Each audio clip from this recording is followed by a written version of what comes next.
চট্টগ্রাম বাংলাদেশের দ্বিতীয় বৃহত্তম রাজধানী, যা শিল্প নগরী নামে সুপরিচিত। বর্তমানে এই শহরে 25 লক্ষ মানুষের বসবাস রয়েছে। আর এই শহরে রয়েছে বিখ্যাত যত খাবার, তার ভিতরে ট্র্যাডিশনাল যে খাবার রয়েছে সেটা হচ্ছে মেজবানি। আর মেজবানির যে আকর্ষণ রয়েছে সেটা হচ্ছে নলা।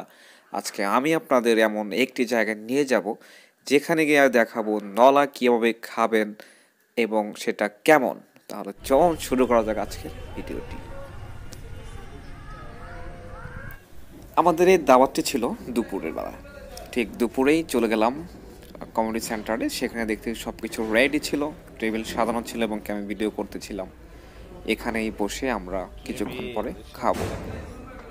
অনুষ্ঠানের যেহেতু আমরা ইনভাইট পেয়েছিলাম অনেক আগে এবং রাত্রে আমরা ঘুরতে গিয়ে দেখেছি কিভাবে এখানে রান্না করা হয়, কারণ এই ট্র্যাডিশনাল ফুডের রান্নার যে সিস্টেমটা সেটা আসলে ডিফারেন্ট। আর যেহেতু এটা কমিউনিটি সেন্টারে ছিল সেজন্য এটা আসলে অন্যরকম ছিল। এখানে রান্না হচ্ছিল, রাত্রে সব কিছু শুরু হচ্ছিল, তো এই জন্য কিছুটা ফুটেজ আপনাদের দেখালাম। এবার আমাদের টেবিলে আস্তে আস্তে সব কিছু প্রথমে চলে আসলো সালাদ এবং কি আচার। আচারটায় বেগুন ছিল এবং কি সেই সাথে মেবি আম ছিল, তো আচারটা জোর ছিল। তো একে একে সবাই আচার নিচ্ছিলাম এবং কি সালাদ খাচ্ছিলাম। তো আচারটা রেলেও অনেক ভালো ছিল, দেখতেই পাচ্ছেন এটি সেই আচার। আমি এখন নিচ্ছি। আচার খেতে অনেক ভালো লাগে আসলে। মাংসের মাঝখানে আচার দিয়ে খেলে কিন্তু স্বাদটা বেড়ে যায়।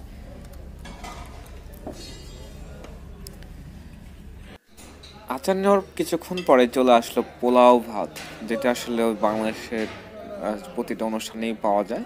এখানেও ঠিক এরকমভাবে আপ্যায়ন করতেছিল। এটা যদি মেজবান ছিল, এটা ছিল শুধুমাত্র একটি বিয়ের অনুষ্ঠান। ওকে, একে একে আমরা নিজেরাই প্রেজেন্টেশন করতেছিলাম, নিচ্ছিলাম আমাদের প্লেটে এবং কি আমার প্লেট বাকি ছিল, কিন্তু আমার প্লেটে আস্তে আস্তে আমাদের এক বড় ভাই দিচ্ছিল। তো যাই হোক, আমিও মোটামুটিভাবে নিয়ে ফেললাম। এখন আস্তে আস্তে ছোনার চাল চলে আসলো, গরুর মাংস চলে আসলো এবং কি খাসির মাংস চলে আসলো। এগুলো এখন আস্তে আস্তে আমি নিয়ে নিচ্ছি। আমি আর একটু ভাত বেশি করে নিলাম, কারণ আমার ভাত অনেক কম দিয়েছিল, বারবার আমার নিতে ভালো লাগে। তো আপনারা আবার মনে করেন না আমি বেশি খাই, তা না। দাওয়াত দিতে ভুলবেন না, যেখানে বিয়ে হোক দাওয়াত দিবেন।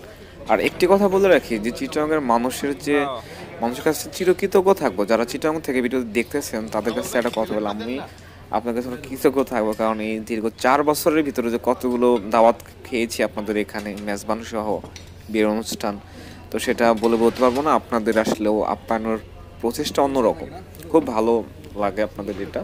তো যাই হোক, আস্তে আস্তে সব কিছু খাবার নিচ্ছিলাম এবং এবার চলে আসবো, আমরা দেখাবো কি আপনার নলা খাবেন। দেখেন, উনি হচ্ছে বড় খাদক, আমাদের বড় ভাই, ওনাকে অবশ্যই আপনারা ইনভাইট করবেন।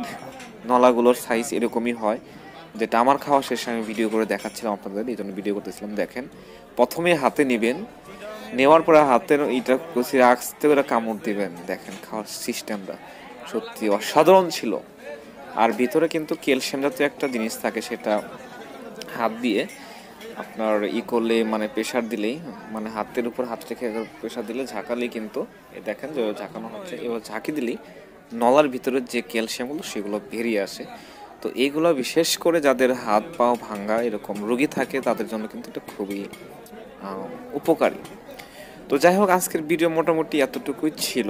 আজকের ভিডিওতে জাস্ট আমি চিটাগাংয়ের এই খাবারটাকে দেখানোর মূল বিষয় ছিল, তো দেখিয়ে ফেলেছি। এটাই সেই নলা, আপনারা বাসায় ট্রাই করবেন, খাবেন। আর ভিডিওটি ভালো লাগলে সাবস্ক্রাইব করে পাশে থাকবেন আর দাওয়াত দিবেন।